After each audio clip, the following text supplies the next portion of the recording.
नमस्कार, आप देख रहे हैं रात तक बिहार और मैं हूं राजनारायण यादव। एक बड़ी अपडेट आपको हम देने जा रहे हैं वैशाली जिले के लालगंज से, जहां पे एक पति ने दूसरी शादी की थी और दूसरी शादी करने के बाद पहली पत्नी को घर से बाहर निकल दिया था करीब 20 साल पहले। उसके बाद अभी उसके छोटे छोटे बच्चे थे उस समय। उसके बाद काफ़ी संघर्ष के बाद बच्चे को पाला पोसा अपने मायके में। उसके बाद वो अपने हक अधिकार के लिए वो पहुंची है लालगंज नगर क्षेत्र के जो खरौना है वार्ड नंबर 1 में पड़ता है। वहाँ पे अधिकार के लिए काफ़ी दिनों से संघर्ष कर रही थी, लेकिन जो उनके पति है राम बाबू सिंह, उसको परिवार से बेदखल कर चुके थे। अपने जायदाद जो थे वो अपने नई पत्नी जो थी उसके नाम कर रही थी और पुतोह जी थी उसके नाम कर रही थी। लेकिन एक आज महापंचायत का आयोजन किया गया है, जिसमें बहुत सारे लोग, सैकड़ों से भी ज़्यादा लोग पहुँचे हुए थे। महिला पुरुष हर जगह क्षेत्र से, लालगंज क्षेत्र की तमाम महिला पुरुष पहुंची हुई थी इस महापंचायत में, जहां पे काफ़ी प्रयास किया गया कि राम बाबू सिंह अब इस पंचायत में शामिल हो, लेकिन उन्होंने शामिल नहीं हुआ, पंचायत से भागे फिरे। लेकिन उनकी जो दूसरी पत्नी थी और जो लड़के थे उनको काफ़ी प्रयास के बाद लाया गया। उसके बाद भी वो मानने को पंचायत का जो फैसला था कि जो पहली पत्नी है उसको हक अधिकार मिले, लेकिन वो हक अधिकार देने से इनकार कर रहे थे बार बार। इस वजह से काफ़ी जो महिला जुटी हुई थी, जो समाज जुटे हुए थे, उसमें नाराजगी होने के कारण माहौल बिगड़ता देखे प्रशासन को खबर की गई। प्रशासन पहुंची। उसके बाद वो दोनों को, जो दूसरी पत्नी थी उसको और उसके बच्चे को, दोनों को अपने साथ लेके गई है। अब देखना होगा कि आगे क्या कार्रवाई होती है। लेकिन फिलहाल जो पहली पत्नी थी उसको पंचायत के द्वारा उसके जो पुराना घर है, राम बाबू सिंह का घर है, उसमें प्रवेश करा दिया गया है। अब देखना होगा कि उसके साथ क्या होती है, कोई आपत्तिजनक घटना तो नहीं घटती है, ये भी देखना होगा। लेकिन जो यहाँ पंचायत में पहुँचे हुए थे उन लोगों का क्या कहना है वो मैं आपको इस वीडियो में दिखाता हूँ कि लोगों का क्या कहना है, किस तरह से निर्णय हुआ, इस पर भी अपने विचार रखेंगे। कुछ महिलाएं जो पहुँची हुई थी उन लोगों ने उनका जो सामान है वो शिफ्ट कराया, वहाँ दखल अंदाजी कराया कि इसमें आप रहिए और कोई दिक्कत होता है तो आप हमें कॉल कीजिएगा। और इसमें काफ़ी जो हमारे लालगंज नगर परिषद के सभापति कंचन साहब थे वो पहुंचे हुए थे, भाकपा माले और प्रगतिशील महिला एसोसिएशन की जिला कमेटी सचिव प्रेमा देवी थी, डॉक्टर नटवर लाल थे, रामपारस भारती थे, ऐसे कई गणमान्य लोग पहुंचे हुए थे। पत्रकार बंधु भी पहुंचे हुए थे कि आखिर इस एक बड़ी पहल थी, समाज के जो कुरीतियाँ फैलती जा रही थी समाज में, उसको लेकर एक बड़ी पहल थी कि समाज को कैसे सुधारा जाए। और यह निर्णय एक बहुत बड़ा निर्णय हुआ है कि आखिर ऐसे इतने सारे समाज जुटने के बाद उसको एक घर में वापस कराया गया है। अब देखना होगा कि इसमें किस तरह से और कितने दिन रह पाती है, कहीं इसके साथ कुछ और अनहोनी ना हो जाए, ये भी देखना होगा। लेकिन समाज के लोग जो जुटे हुए थे वो जो पीड़िता पक्ष थी उसके साथ खड़े दिखे, और वहाँ पे जो लोग जुटे थे उनकी भी मैं बात सुनाता हूँ कि उन्होंने क्या अपना पक्ष रखा है, क्या क्या बातें हुई है।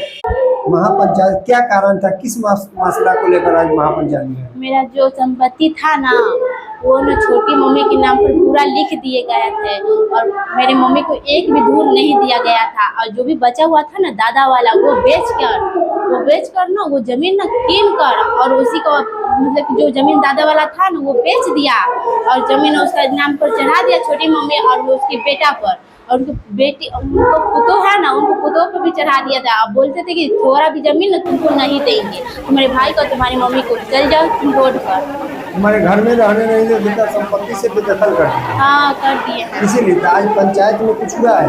हाँ हुआ है। पापा को बोले गए हैं कि पापा आप रहिएगा, तब भैया पापा भाग चुके हैं। पापा तो पता ही नहीं है, पापा को बुलाया जा रहा है फोन करके, पापा उठा ही नहीं रहे फोन। इससे पहले भी पंचायती हुआ था, उसमें क्या निर्णय हुआ था? उसमें पंचायती हुआ था तो पापा स्वीकार किए थे कि हम देंगे, 3 बेटा है तो तीनों बेटा के देंगे और बेटी की भी शादी करेंगे, वो इग्नोर कर रहे हैं अभी भी। और जब पंचायती हो रहा है ना, पहली हुआ था तो पापा बैठे थे और दूसरा दिन हुआ था पंचायती तो पापा भाग गए थे और बार पंचायती हो रहा था भाग रहे थे, इसीलिए महापंचायती बैठाए गए। तुम जहर किस लिए खाई थी, क्या कारण था? पापा ना टॉर्चर करते थे और जो छोटी मम्मी के बेटा था ना वो भी टॉर्चर करते थे, नहीं मानता था बहन और न मानता था कि बड़ी मम्मी है मेरी। क्या कारण था जो टॉर्चर करते थे? क्या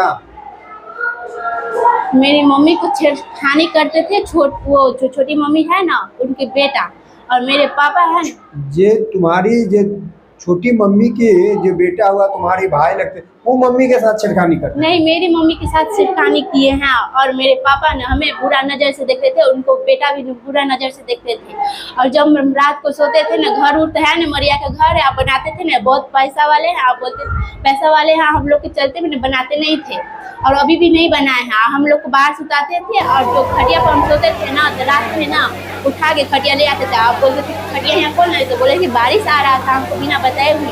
और जब दूसरा दिन हुआ तो मेरा चादर हटा रहे थे, हम बोले कि चादर क्यों हटा रहे, तो गर्मी लग रहा था, ऐसे ऐसे बहाना बनाते थे। मैंने तंग करते थे? हाँ, तंग करते थे और साथ में बोलते थे कि रहने के लिए हम खाना जहाँ खाएंगे ना वहाँ तुम बैठना, रहना, साथ में रहना। मैंने गलत निगाह से तुम? हाँ, गलत निगाह से देखते थे और मेरी मम्मी की भी देखते थे। अब बोलते भैया को भी धमकी देते थे कि मार देंगे, ये कर देंगे, वो कर देंगे, जहर मिला देंगे, इसलिए हम साथ। इसकी शिकायत तो मम्मी को की थी कि हमारे पापा बुरी नजर से देखते हैं? मेरी माँ ना थोड़ी दिमाग से कमजोर है, हो गई है। वो लोग बहुत टॉर्चर उचर करती थी, अब बहुत बोलती थी ना, बहुत मारती थी, तो इसलिए मम्मी ना थोड़ी कमजोर हो गई है। और देखते हैं उसकी चेहरा भी ऐसे ही है। क्या नाम है तुम्हारा? मेरा नाम बेबी कुमारी है। मम्मी का नाम तुम्हारा? मेरा मम्मी का नाम मीना देवी है। छोटी मम्मी का क्या नाम है? उसके बाद नहीं पता, उसकी जो नाम था ना वो ना मेरी मम्मी के नाम पर करवा लिया, अब इसलिए जमीन लिखा दिया उसके नाम पर। क्या किया जा रहा है इनके घर पर? यार घर में उसको रखने जा रहे हैं। किनके घर में? किनके घर में? राम बाबू के घर में रख रहे हैं उसको। पहले से कहाँ रह रही थी? पहले से नहीं रह रही थी, इसको मार पीट के भगा रही थी। तो इसको खबर दिया है कि उसको नहीं गांव समाज से नहीं रख सकता है, तो हम लोग के दिया है, लाल सलाम के फोन किया है कि लाल सलाम आप लोग मौजूद हो जाए, नहीं संभाल हो रहा है। तो हम लोग बोला है नहीं, हमको तो बस हमको प्रशासन बुलाया पड़ा है, जब इसको हम लोग अंदर रख रहे हैं। इसको बेटी के बेइज्जत बाप भैया है, तो हम लोग बेटी के क्या कराएगी इसमें, अब नहीं ना कुछ होगा, नहीं अब कोई बात होगा तो आप लोग गाँव के कहना, अगर गाँव नहीं सुनेगा तो हम लोग के। देखिए इतना समाज लोग आपके ऊपर प्रभाव पड़ा है कि नहीं आप लोग के ऊपर?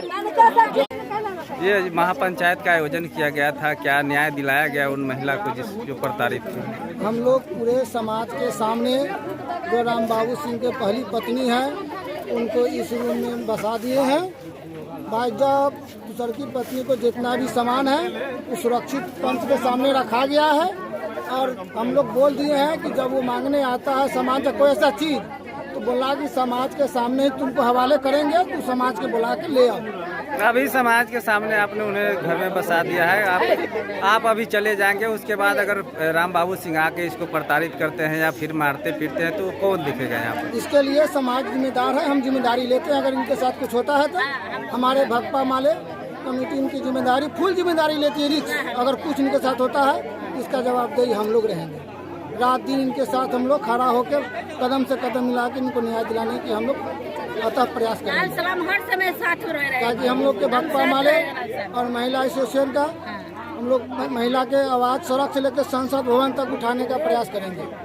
नाम क्या होगा आपका? हम लोग कदम में कदम मिला के चलेंगे। आज महापंचायत के आयोजन में यही निर्णय लिया गया है कि मीना देवी के पिछले 25 वर्ष से मतलब उनका शोषण होते आ रहा है। शोषण करते करते उनका इस तरह से माइंड हो गया कि माइंड उनका संकीर्ण हो गया, किसी बात को जवाब नहीं दे सकते। आज जो महापंचायत है उसमें जो विपक्षी पार्टी थे उपस्थित हुए थे या नहीं? नहीं, राम बाबू सिंह के बहुत ही रिक्वेस्ट किया गया, लेकिन किसी भी कीमत पर राम बाबू सिंह नहीं आए। तो ये जो पंचायत बैठी थी उसमें क्या निर्णय हुआ वो बताइए। पंचायत बैठी तो यही निर्णय हुआ कि ना राम बाबू सिंह तो इतना कुकृत किए हुए है जिसका कोई जवाब नहीं है, कोई मतलब इतना घृणित काम किए हुए है कि शब्द नहीं है कि हम लोग बोल सके। लेकिन फिर भी समाज बकसने के लिए तैयार थे, किसी भी कीमत पर राम बाबू सिंह आए नहीं आए। तो हमारा सभापति महोदय थाना के फोन किए, थाना आए, थाना सारी बातों के बारीकी से समझे और समझ के, और उनके बच्चे थे एगो पिछली पत्नी से और उनकी पिछली पत्नी थी, तो उनको ले गए हैं रिसीव करके कि हाँ उसको ले जाएंगे तब राम बाबू सिंह आएंगे, इसके लिए ले गए हैं। और हम सब जो यहाँ पे पंच जो आए हैं, पंच एक परमेश्वर के रूप में देखा जाता है। कितना बड़ा गवर्नर क्यों ना हो, कितना बड़ा सत्ताधारी हो, गवर्नर हो, कितना बड़ा पैसा वाला हो, धन वाला हो, घमंड वाला है, लेकिन समाज के निकट कोई किसी को नहीं चलता है, कैसनो सत्ताधारी के कैसनो गवर्नर के नहीं सकता है। इसलिए कि समाज जो होता है सब भगवान होता है, और भगवान जो निर्णय करता है वो सही करता है। तब पंच परमेश्वर ने मीना देवी के मतलब इनको घर में इन कराए हैं और रखे हैं, कहे कि आप यहाँ पे रहिए, और राम बाबू सिंह यहाँ पे नहीं रहेंगे, राम बाबू सिंह के रहना होगा। तो जहाँ अपना अलग है वो अलग अपना रहेंगे, कहीं अपना घर बना के, लेकिन यहाँ नहीं रहना है।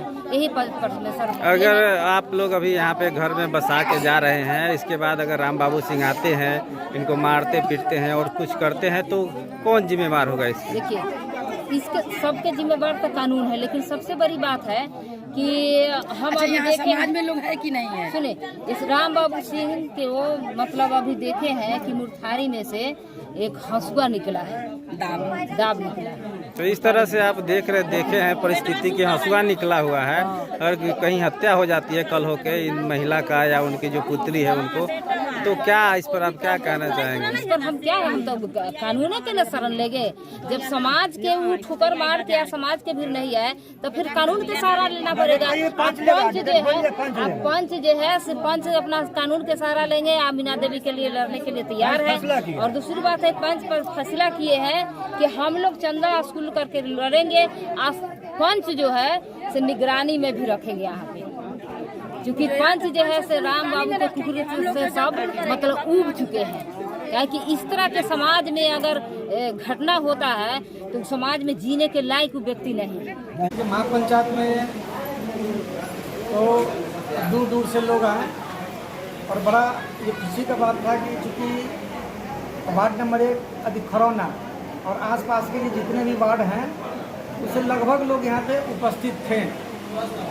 और महापंचायत में जो निर्णय लिया गया है कि इनकी ये 2 पत्नियां थी, तो दोनों ये पत्नी के बीच में बराबर अचल संपत्ति का बंटवारा हो, और राम बाबू सिंह के द्वारा जो ये कृत किया गया है, तो ये पत्नी के बीच में इक्वल अचल संपत्ति का बंटवारा हो, और राम बाबू सिंह के द्वारा जो ये कृत किया गया, तो उसके लिए यदि ये समाज यदि पुनः बैठेगी और राम बाबू सिंह को ये समाज में आना होगा, और आगे समाज निर्णय लेगी कि उनके साथ ये क्या हो सकता है। आरोपी आज महापंचायत में मौजूद थे कि नहीं? नहीं, आरोपी तो हम लोग लगभग 10:30 बजे से अति महापंचायत का स्टार्टिंग किया गया, तो माइक से मतलब बार उनके नाम को अनाउंस किया जाता है, लेकिन उनकी उपस्थिति अंततः नहीं हुई। हो सकता है क्योंकि मतलब ये समाज के एक मतलब बच्चा जागरूक है, और जो अभी तक उनके द्वारा अचल संपत्ति का जो ये ट्रांसफर दूसरे बीवी के नाम पे जो ये किया जा रहा था, तो उनको ये पुनः दोनों का शेयर इक्वल करना होगा। अभी एक महिला और एक पुरुष की भी गिरफ्तारी हुई है, वो कौन थे? हमको जानकारी मिली कि चूँकि अभी पहली पत्नी के द्वारा ये 2 दिन अभी पहले एक आवेदन ये दिया गया था लालगंज थाना में, तो चूँकि यहाँ पे शांति व्यवस्था एक कायम हो, इसी के लिए उसी में उसी आवेदन पर इन दोनों का भी ये गिरफ्तारी हुआ है।